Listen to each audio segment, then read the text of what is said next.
ఓం నమ శివాయ. Common man power YouTube channel మార్పు ప్రోగ్రామ్కి స్వాగతం.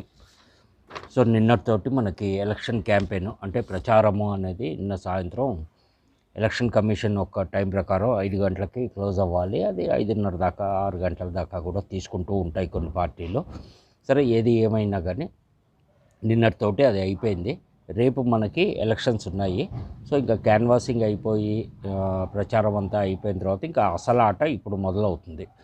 డబ్బులు పంచటము, మందు పంచటము, లేదు వస్తువులు పంచటము, లేదు బూత్లో ఇన్ఛార్జీలు వాళ్ళు ఎవరైతే ఉంటారో సో దాంట్లో వాళ్ళ కార్యకర్తలు లేదు ఖచ్చితంగా ఆ పార్టీకి ఓటేస్తారు అన్న వాళ్ళకి డబ్బులు పంచటము ఇది అని చెప్పని అనేది ఈ సీన్ అంతా కూడా స్టార్ట్ అయిపోతుంది. ఇంకా ఇవాళ రాత్రికి రేపు రాత్రికి మొత్తం అంతా పని ఇదే అనమాట. పగలంతా మళ్ళీ తినేసి తాగేసి పడుకుంటారు, రాత్రంతా ఈ 2 రోజులు నడిచేది ఇదే అనమాట.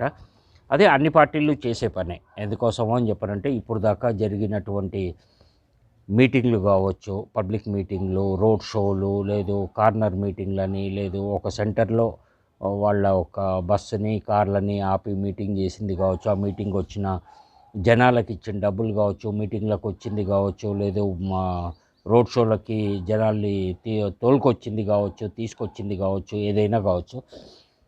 సో నాకున్న అంచనా ప్రకారం ఏంటి అంటే టీవీలలో చూసింది కావచ్చు, లేదు ఆ ఒక మీటింగ్కి వచ్చిన ఏర్పాట్లు అంటే స్టేజ్, మైకులు, లైట్లు, లేదు బ్యానర్లు, లేదు జనాల్ని తోలుకొచ్చింది, ఇవన్నీ లెక్కేసుకున్నాము అంటే అది ఏ పార్టీ మీటింగ్ పెట్టినా కానీ ముఖ్యంగా తెలంగాణలో కావచ్చు, ఆంధ్రప్రదేశ్లో కావచ్చు, నా అంచనా ప్రకారం ఏంటి అంటే 12 కోట్ల నుంచి 20 కోట్ల రూపాయలు ఒక్కొక్క మీటింగ్కి ఖర్చు అయి ఉంటుంది. అది ఏ పార్టీ పెట్టింది అయినా కావచ్చు, జనాలు ఎంతమంది అయినా వచ్చుండొచ్చు, అది వేరే విషయం. ఇంకా రోడ్ షోలకి దీనికి అని చెప్పని అనేది అది ప్రతి దీనికి అని చెప్పని అనేసి దానికి 1 కోటి రూపాయల దాకా అయ్యుండొచ్చు. మరి ఈ డబ్బులన్నీ ఎవరికి ఏంటి ఎవరు ఖర్చు పెట్టారు అనేది అది అందరికీ తెలిసిందే. ఇంత డబ్బులు ఖర్చు పెట్టిన వాళ్ళు రేపు పొద్దున ఎలక్షన్లో గెలిచి ఇది చేశారు అని చెప్పనంటే మరి ప్రజలకి ఏం చేస్తారో అని చెప్పని అనేది ప్రజలే చూసుకోవాలి. ఓట్లకి ఏదో డబ్బులు ఇచ్చారు అని చెప్పనంటే అది అయిపోయింది అని చెప్పని అనే దాని మీదే ఫస్ట్ నుంచి ఉన్నారు. కొన్ని వెల్ఫేర్ స్కీమ్స్ అంటే ఫ్రీగా డబ్బులు ఇవ్వటము, లేదు ఇంకోటి అని చెప్పని అనేది ఇప్పుడు ఇస్తున్న పార్టీలు కావచ్చు, లేదు అంతకంటే ఎక్కువ ఇస్తామని చెప్పని అనేది చెప్తున్న పార్టీలు కావచ్చు, ఇంకోటి కావచ్చు.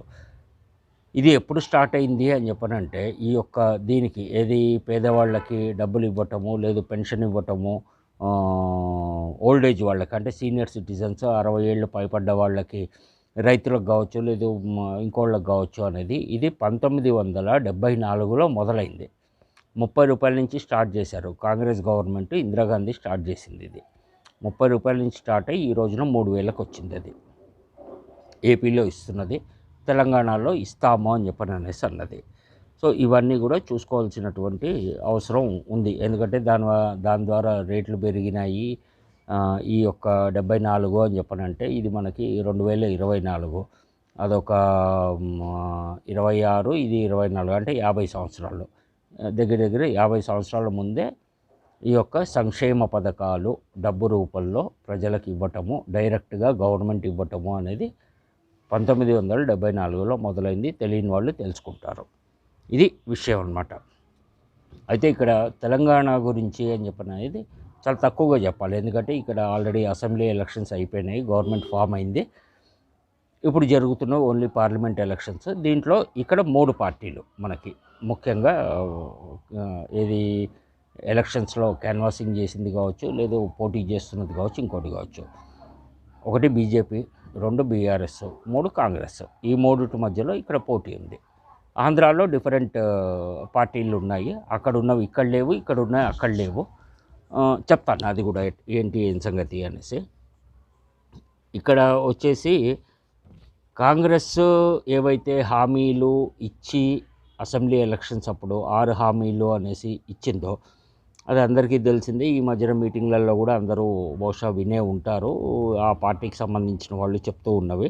నాకు తెలిసేంటి అని చెప్పనంటే ఒక ఫ్రీ బస్ స్కీమ్ ఒకటి ఖచ్చితంగా గట్టిగా అమలు అవుతుంది. ఇంకా మిగతావన్నీ కూడా ఎక్కడ అమలు అవుతున్నాయి, ఎవరికి ఇస్తున్నారు ఏంటి అనే విషయాలు మనకు తెలీదు. అవన్నీ కూడా ప్రజలకు కొంచెం అగైనెస్ట్గానే ఉన్నారు. ఎందుకంటే వితంతువులకి లేదు మహిళలకి డబ్బులు ఇస్తాము అన్నవి, లేదు రైతులకి ఏదైతే రుణమాఫీ చేస్తామన్నది, లేదు గ్యాస్ సిలిండర్ 500 అన్నది, ఇట్లాంటివన్నీ కూడా ప్రాబ్లమ్సే ఉన్నాయి. మరి కాంగ్రెస్కి ఎంత మట్టుకు ప్రజలు నమ్మి ఈసారి ఓట్లేస్తారు అని చెప్పననే విషయం అయితే నాకు తెలీదు. బట్ కాంగ్రెస్కి కొంచెం గడ్డు కాలమే. ఎందుకంటే ఇచ్చిన హామీలు ఏవి కూడా చేయలేదు అనేసి తెలంగాణలో నేను చెప్పేది. ఆంధ్రాలో అయితే అసలు ఉనికే లేదు, డిపాజిట్లు కూడా రావు. ఎవరు ఎంతమంది ఎంత పెద్ద లీడరు అక్కడ నిలబడ్డా, లేదు ఎమ్మెల్యేగా కానీ ఎంపీగా కానీ అయిపోయింది. ఇంకా బీఆర్ఎస్ వచ్చేసి చాలా కష్టాల్లో ఉంది. ఎందుకంటే అసెంబ్లీ ఎలక్షన్స్ అప్పుడు జరిగినటువంటి ఓటింగ్కి, లేదు వాళ్ళకు వచ్చిన సీట్లు కావచ్చు, అంతకుముందు జరిగినటువంటి విషయాలు కావచ్చు, ఇంకోటి కావచ్చు. సో దీని మీద బీఆర్ఎస్కి అని చెప్పని అనేది చాలా కష్టపడుతున్నారు వాళ్ళ లీడర్లు. ఎంతో కొంత సీట్లు తెచ్చుకోవాలి ఇంకోటి అనేసి. మరి ఎంత మటుకు వస్తాయి ఏంటి అనేది మనం చెప్పలేము. ఇంకా బీజేపీకి వచ్చాము అని చెప్పనంటే వాళ్ళు దేశం మొత్తంలో చెప్తున్నటువంటి విషయాలే. తెలంగాణలో ఏ రకంగా రాజకీయం ఉందో దానికి తగ్గట్టుగా మాట్లాడతారో, ఆంధ్రాలో ఓ రకంగా, తమిళనాడులో ఓ రకంగా, కేరళలో ఓ రకంగా, మధ్యప్రదేశ్లో ఓ రకంగా, వెస్ట్ బెంగాల్లో ఓ రకంగా, అట్లా. సో రాష్ట్రాన్ని బట్టి ఉన్న సమస్యల్ని బేస్ చేసుకొని ఇంకోటి అని చెప్పని అనేది వాళ్ళు ఆ ఒక్క సమస్యని ఇచ్చేస్తున్నారు. సో చేసిందేంటి, చేయాల్సిందేంటి, లేదు ఇంకోటి ఏంటి అని చెప్పని అనేది కాకుండా రోడ్ వేసాము, రైళ్ళు వేసాము,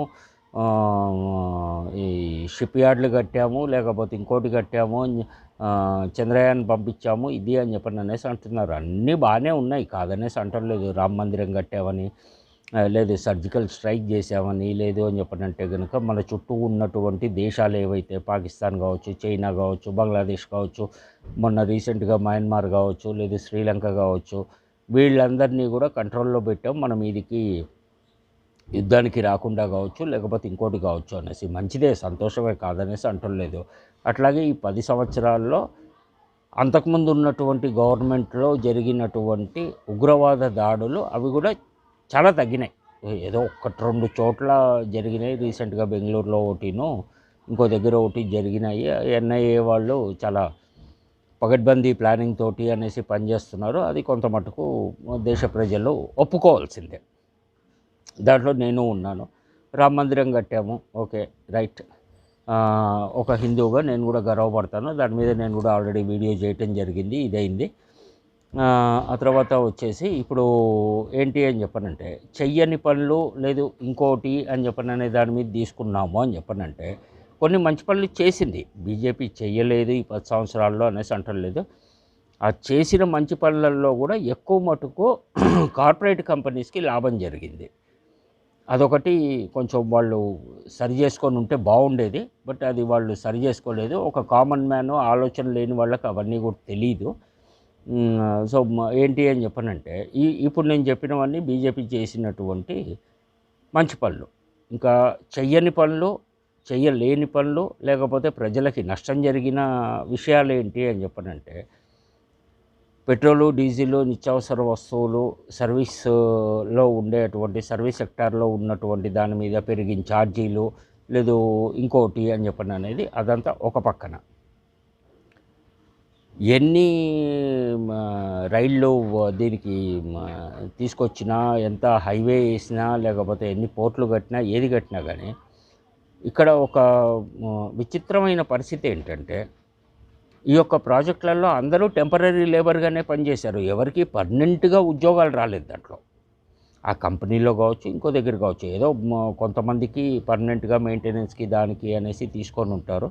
బట్ ఎక్కువ మందికి మళ్ళీ ఏ రోజుకి ఆ రోజు జాబ్స్ ఎత్తుక్కోవటము, లేదు పని ఎత్తుక్కోవటము అని చెప్పిన అనే దాని మీదే ఉంది. అట్లా కాకుండా పర్మనెంట్గా ఉద్యోగాలు వచ్చుంటే కనుక ఈ ప్రాజెక్టులు అన్నీ చేసిన దానికి అని చెప్పిన అనేసి బీజేపీకి ఇంకా మంచి పేరు వచ్చేది. ఉద్యోగాలు అనేది ఇబ్బందిగానే ఉంది. అది తెలంగాణలో ఉంది, ఆంధ్రాలో ఉంది, ఇండియా మొత్తంలో ఉంది. బట్ ఏదైనా కానీ గవర్నమెంట్ దానికి సరిపడా ప్లానింగ్ కానీ ఇంకోటి కానీ మరి ఎందుకు చేయట్లేదు ఏంటి అనేది తెలియదు.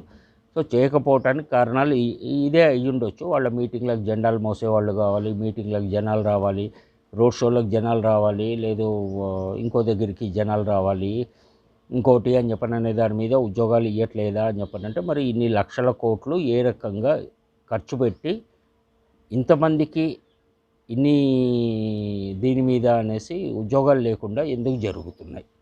లక్షల కోట్లు ఖర్చు అవుతున్నాయి, బట్ ఉద్యోగాలు రావట్లేదు, ఫ్యాక్టరీలు రావట్లేదు, లేకపోతే ఇంకోటి లేదు అని చెప్పననే దాని మీద అని చెప్పననేసి ఉన్నాయి.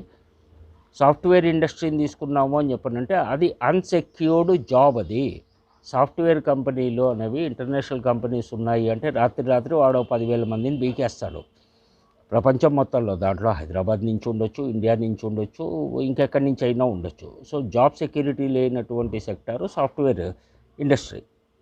అదొకటి చేయట్లేదు. ప్రజలకు ఇంకో మేజర్ విషయము లేదు, చాలా కోపంగా ఉన్న విషయము, అది పట్టించుకునే వాళ్ళు పట్టించుకుంటున్నారు, లేని వాళ్ళు లేదు, అది వేరే విషయము. అదానీ అంబానీలకి చాలా పెద్ద మొత్తంలో డబ్బులు దోచిపెడుతున్నారు బీజేపీ గవర్నమెంట్ అని చెప్పనేది అది చిన్న పిల్లోడిని అడిగినా కానీ చెప్తున్నాడు. అదొకటి బీజేపీ గవర్నమెంట్ మార్చుకోవాలి. ఎందుకంటే ప్రతి ఒక్కళ్ళకి అవకాశం ఇవ్వాలి. ఎవరో ఒకళ్ళిద్దరితోటి లేదు మా స్టేట్కి సంబంధించిన వాళ్ళే కాబట్టి మేము వాళ్ళకే ఇంపార్టెన్స్ ఇస్తాము, మిగతా ఇండియాలో ఉన్న బిజినెస్ వాళ్ళందరూ కూడా మాకేం సంబంధం లేదు ఇంకోటి అని చెప్పనంటే అది లాంగ్ రన్లో ప్రాబ్లం అవుతుంది. అది పార్టీకి నష్టం వచ్చే అవకాశం ఉంది.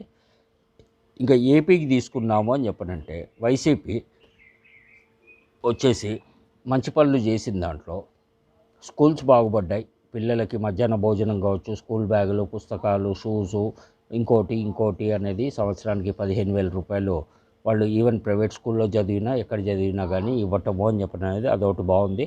హాస్పిటల్స్ ఒకటి బాగుపడ్డాయి.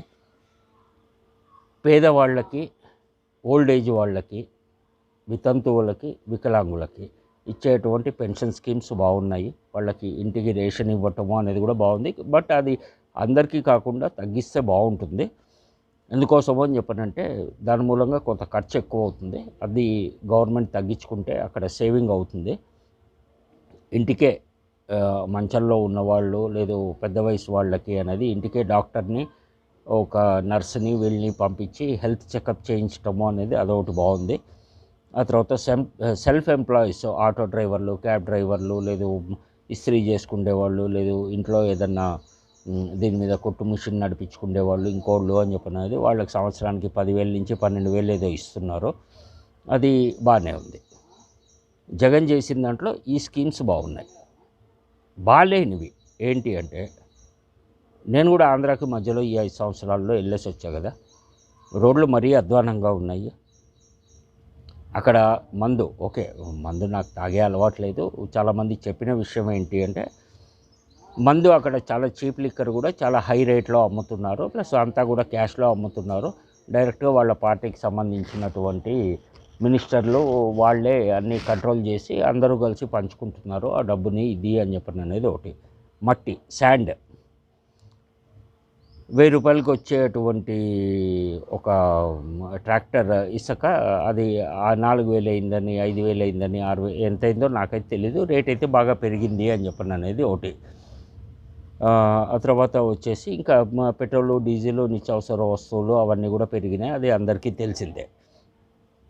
సో ఇక్కడ అంటే ఇవి బాగా లేనివి నేను చెప్తున్నది. 300 నుంచి 400 హిందూ గుళ్ళు పగలగొట్టారు. ఉత్సాహ దీనికి మనకి ఏదైతే ఏది బ్రహ్మోత్సవాలకి దానికి అని చెప్పని అనేసి దేవుడిని ఊరేగించేటువంటి రథాన్ని కాల్చటం కావచ్చు, లేదు టీటీడీ దాని గురించి అనేసి నేను లాస్ట్ వీకే ఆల్రెడీ చెప్పాను. టీటీడీలో వచ్చే రోజుకి 2 కోట్ల నుంచి 3 కోట్ల రూపాయలు వచ్చేదాన్ని దాన్ని వేరే వాటికి అనేసి డైవర్ట్ చేసి చాలా మటుకు డబ్బులు వాడుకుంటున్నారు ఇది అని చెప్పండి అనే దాని మీద హిందువులు అనేవాళ్ళు కోపంగా ఉన్నారు. ఆ తర్వాత వచ్చేసి ఈ దీనికి అదే గుళ్ళు కూల్చేయటము ఇంకోటి అనేది టీటీడీ ఇష్యూ ఒకటి. ఆ తర్వాత వచ్చేసి క్యాస్ట్ దాని గురించి అనేసి నేను చెప్పాను. ఇప్పుడు ఆంధ్రప్రదేశ్లో ఉన్నటువంటి 3 పార్టీలు ముఖ్యంగా, సరే బీజేపీ, కాంగ్రెస్ అనేది నేషనల్ పార్టీలు, అవి ప్రతి చోట పోటీ చేస్తాయి. నేను వాటి గురించి ఏం మాట్లాడట్లేదు. బీజేపీ గురించి ఆల్రెడీ చెప్పాను. హిందుత్వ మీదే వాళ్ళు ఎక్కువగా ఫోకస్ చేసి దాని మీదే ఓట్లు అడుగుతున్నారు, దాని గురించే మాట్లాడుతున్నారు అనేసి. సో కాంగ్రెస్కి ఆంధ్రప్రదేశ్లో చెప్పటానికి చేసుకోవటానికి అనేది ఏం లేదు, అది పక్కన పెట్టేద్దాము. దీని మీద అని చెప్పండి అనేసి ఇప్పుడు వైఎస్ఆర్ పార్టీ, వైఎస్ఆర్సిపి అనే పార్టీకి రెడ్డి ప్లస్ క్రిస్టియన్స్ పార్టీ అది అనేసి దానికో ముద్ర పడిపోయింది. టీడీపీ 1983లో ఎన్టీ రామారావు గారు స్టార్ట్ చేసిన రోజు నుంచి ఈ రోజు దాకా కూడా అది ఒక కుల పార్టీ అని చెప్పడం అనేది ప్రజల్లో బాగా గట్టిగా ఇదైపోయింది. చంద్రబాబు నాయుడు గారు ఉమ్మడి ఆంధ్రప్రదేశ్లో 9 సంవత్సరాలు ముఖ్యమంత్రి చేశారు. తెలంగాణ ఆంధ్ర సపరేట్ అయిన తర్వాత ఫస్ట్ 5 సంవత్సరాలు ఆయన చేశారు, నెక్స్ట్ 5 సంవత్సరాలు జగన్ చేశారు, జగన్మోహన్ రెడ్డి గారు. ఫస్ట్ 5 సంవత్సరాలు ఏం జరిగింది ఏంటి అని చెప్పడం అనేది అక్కడ ఉన్న ప్రజలకు తెలుసు. ఏం మేలు జరిగింది, ఏమన్నా కంపెనీలు వచ్చినాయా, ఉద్యోగాలు వచ్చినాయా, లేదు పెన్షన్ స్కీమ్స్ ఇట్లాంటివి ఏమన్నా అందినాయా, అందలేదా, ఇంకోటా అని చెప్పడం అనేది. ఏం రాలేదు అని చెప్పనంటే ఓట్లేయరు. జగన్ ఇస్తున్నవి బాగున్నాయి అనుకుంటే ఓట్లేస్తారు. కానీ ఇక్కడ ప్లస్ మైనస్ రెండూ ఉన్నాయి, ప్రతి పార్టీకి ఉన్నాయి. అదే ఇంకా టీడీపీని తీసుకున్నావు అంటే కుల పార్టీ, వాళ్ళకి సంబంధించినటువంటి కులానికి సంబంధించిన వాళ్ళే ఎక్కువగా బిజినెస్ వాళ్ళు, ఎడ్యుకేషను, హాస్పిటల్స్, లేదు కాంట్రాక్టర్సు, ఇంకోళ్ళు అని చెప్పిన అనేది వాళ్ళకే ఇస్తారు అన్నీ అని చెప్పిన అనేది ఒక ప్రజల్లో ఆ ఒక విషయం బాగా మైండ్లో కూర్చుండిపోయిందనమాట. ఇంకా జనసేనని తీసుకున్నాము అని చెప్పనంటే అది అటు ఇటు కాకుండా తయారైంది. ఫస్ట్ నుంచి ప్లానింగ్ లేదు. అటు పవన్ కళ్యాణ్ గారికి పెద్దగా దాని మీద ఇంట్రెస్ట్ ఉందా లేదా, లేకపోతే ఓన్లీ ఎలక్షన్ టైంలో వచ్చి మిగతా టైంలో సినిమాలు చేసుకొని షూటింగ్లు చేసుకొని ఉండటము అని చెప్పడం అనేది రాజకీయాలలో అది కుదరదు. ఫుల్ టైం ఉండాలి. ఉంటే ఫుల్ టైం ఉండు, లేదు వదిలేయి, ఏదో ఒకటి చేయాలి. ఆయన అటు ఇటు నేను చేస్తాను అని చెప్పనంటే ఇగో రిజల్ట్స్ ఈ రకంగానే ఉంటాయి. 2014లో కంటెస్ట్ చేయలేదు, 2019లో కంటెస్ట్ చేశారు విడివిడిగా ఎవరికి వాళ్ళు.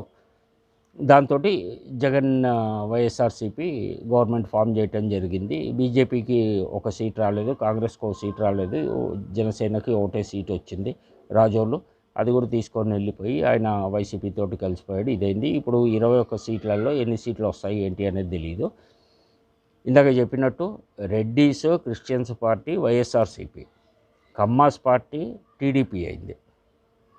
జనసేన పార్టీ వచ్చేసి కాపులు బీసీ పార్టీ అనేసి దాన్ని ఆ రకంగా టర్న్ చేద్దాం అనుకున్నారు, కానీ అది కాలేదు. ఎందుకోసమో అని చెప్పనంటే ఆ కుల నాయకులు ఎవరికి వాళ్ళు ఎక్కడికక్కడ వేరే వేరే పార్టీలకి డివైడ్ అయిపోయేటప్పటికి అది రిజల్ట్ ఏమొస్తుంది అనేది మనకు తెలియదు, చూడాలి. బట్ ఏది ఎట్లా ఉన్నా కానీ పవన్ కళ్యాణ్ గారు ఈసారైనా కానీ సీరియస్గా తీసుకోవాలి రాజకీయాల్ని. లేదు అని చెప్పనంటే కనుక పూర్తిగా వదిలేయాలి, ఏదో ఒకటి చేయాలి.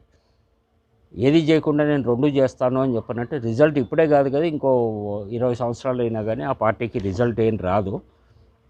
అది ఆ తర్వాత వచ్చేసి ఇప్పుడు మీరు రేపు వేసేటువంటి ఓటు, సపోజ్ మీ ఓటు ఎవరైనా మీరు పోలింగ్ బూత్కి వెళ్ళి ఓటు వేసే ముందే ఎవరైనా మీ ఓటు వేసారు అని చెప్పనంటే అక్కడ టెండర్ ఫామ్ అని చెప్పని అనేసి ఉంటుంది. టెండర్ ఫామ్ అని చెప్పని అనేది ఒకటి ఎలక్షన్ ఆఫీసర్ దగ్గర ఉంటుంది. అది ఫిలప్ చేసి మీ ఓటర్ ఐడి డీటెయిల్స్, అడ్రస్, ఇంకోటి మీ దగ్గర ఏదైతే ఓటు వేయడానికి కావాల్సినటువంటి ప్రూఫ్ ఉందో దాని డీటెయిల్స్ అన్నీ కూడా ఇచ్చి అప్లికేషన్ ఫిలప్ చేసి మీరు మీ ఓటు వేయచ్చు. అది ఛాలెంజ్ ఓట్ అని కూడా అనేసి అంటారు. ఆ రకంగా ఒక బూత్లో 800 ఓట్లకి అనేసి ఉందనుకోండి, దాంట్లో 14 టెండర్ ఓట్లు పడ్డాయి అంటే ఆ బూత్లో పడ్డటువంటి ఓట్లన్నీ క్యాన్సిల్ చేసి మళ్ళీ రీఎలక్షన్ పెడతారనమాట. సో దీన్ని లేదు ఛాలెంజ్ ఓటు అనేసి ఏదైతే నేను చెప్పానో ఈ ఛాలెంజ్ ఓటు మీద అని చెప్పిన అనేసి కూడా మీరు వెయ్యాలి అంటే 49A అని చెప్పిన అనేసి ఓ సెక్షన్ ఉంది. ఆ సెక్షన్ ప్రకారం కూడా చేయొచ్చు. ఇది సర్కార్ అని చెప్పిన అనేసి ఒకటి తమిళ్లో వచ్చిన సినిమాలో దీని మీద అని చెప్పిన అనేసి విజయ్ నటించిన సినిమాలో అదంతా కూడా క్లియర్గా చూపిస్తాడు మనకి. అది చూసిన వాళ్ళు ఎవరన్నా ఉన్నారు అంటే వాళ్ళకి తెలుస్తుంది. సో ఇవి చూసుకోవాల్సినటువంటి అవసరం ఉంది. నేను నెక్స్ట్ వీక్ ఏం చేస్తాను అని చెప్పనంటే జగన్మోహన్ రెడ్డి గారు ఈ 5 సంవత్సరాల్లో 2,70,00,000 రూపాయలు నేను కంప్యూటర్ దీంట్లో మా ల్యాప్టాప్లో ఎంటర్ బటన్ నొక్కి నేను డబ్బులు ట్రాన్స్ఫర్ చేశాను ఇంకోటి అన్నారు కదా. ఇది అవసరం లేదు. ప్రతి స్టేట్లో కూడా కొంత బడ్జెట్ అనేది సంక్షేమానికి, పెన్షన్స్కి పెట్టాలి. కానీ మొత్తం దానికే పెట్టటము అని చెప్పని అనేది కాదు. 1,00,000 కోట్లు పెట్టాము అని చెప్పనంటే గనక ఒక 3 సంవత్సరాల్లో 15,00,000 మందికి ఉద్యోగాలు ఇవ్వచ్చు. అది ఏ రకంగా ఇవ్వచ్చు, ఎట్లా ఇవ్వచ్చు, ఇటు రైతులకి, అటు అన్‌ఎంప్లాయ్‌మెంట్‌కి, ఇటు కామన్ మ్యాన్‌కి, ప్రజలకి ఉపయోగపడే అటువంటి స్కీమ్స్ నా దగ్గర ఉన్నాయి. అవి ఎవరికి ఎన్నిసార్లు చెప్పినా కానీ అర్థం కావట్లేదు. సరే, దాంట్లో నాకు వచ్చిన నష్టమేం లేదు. 1,00,000 కోట్లు పెట్టుకున్నాము అని చెప్పనంటే గనక 3-4 సంవత్సరాల్లో 15,00,000 మందికి ఏ స్టేట్లో అయినా కానీ ఉద్యోగం ఇవ్వచ్చు. కొత్త సెక్టార్ని క్రియేట్ చేయొచ్చు. దాని ద్వారా గవర్నమెంట్కి కూడా రిటర్న్లో మళ్ళీ ట్యాక్సుల రూపంలో ఇన్కమ్ కూడా పెరుగుతుంది, అసెట్స్ పెరుగుతాయి. దాని గురించి నేను మీకు నెక్స్ట్ వీక్ చెప్తాను క్లియర్గా. ఏ రకంగా ఏ సెక్షన్లో ఏ సెక్టార్లో ఏ రకంగా ఉద్యోగాలు ఇవ్వచ్చు, చదువుకున్న వాళ్ళకి ఏ రకంగా ఇవ్వచ్చు, మీడియంగా చదువుకొని చదువు ఆపేసిన వాళ్ళకి ఏ రకంగా ఇవ్వచ్చు, అసలు చదువు లేని వాళ్ళకి ఏ రకంగా ఇవ్వచ్చు, ఏ ఉద్యోగాలు ఇవ్వచ్చు, అది ఓకేనండి. Thank you very much. అందరూ ఓటేయండి రేపు మర్చిపోకుండా. మీకు పార్టీ నచ్చింది, క్యాండిడేట్ నచ్చాడో ఆ పార్టీకి కంటెస్ట్ చేసినటువంటి ఎమ్మెల్యే, ఎంపీ క్యాండిడేట్ వేయండి, లేదా నోటాకి వేయండి. ఈసారి క్యాండిడేట్ కంటే కూడా నోటాకి గనక ఈక్వల్ ఓట్లు వచ్చినాయంటే అది కూడా బహుశా సుప్రీంకోర్టు కావచ్చు, అక్కడ కూడా ఆ ఎలక్షన్ క్యాన్సిల్ చేసేటువంటి దాని మీద ఉండొచ్చు. ఇది కూడా జరగవచ్చు. నోటా ఓట్లు కూడా ఎక్కువ పడ్డాయి అంటే కనుక అక్కడ క్యాన్సిల్ చేస్తారు. ఇది కూడా అండర్ ప్రాసెస్లో ఉంది నాకు తెలిసి. అది జరిగింది అని చెప్పనంటే కనుక ఇంకా ప్రతి పార్టీ నుంచి ఒక క్యాండిడేట్ని నిలబెట్టడానికి అని చెప్పననేసి మంచి వాళ్ళని చూసి పార్టీలే ఎన్నుకుంటారు. ఆ రకంగా అయినా కానీ మార్పు వస్తుందేమో చూద్దాము ఈసారికి. ఏ పార్టీ లీడర్ నచ్చలేదు, ఏ పార్టీ గుర్తు నచ్చలేదు, లాస్ట్లో నోటా బటన్ ఉంటుంది, NOTA అనేసి, నన్ అదర్ దెన్ అబోవ్ అని చెప్పననేది దాని ఫుల్ ఫామ్. వేసుకోండి, ఓటు మట్టుకు వేయటం మర్చిపోవద్దు. Thank you very much.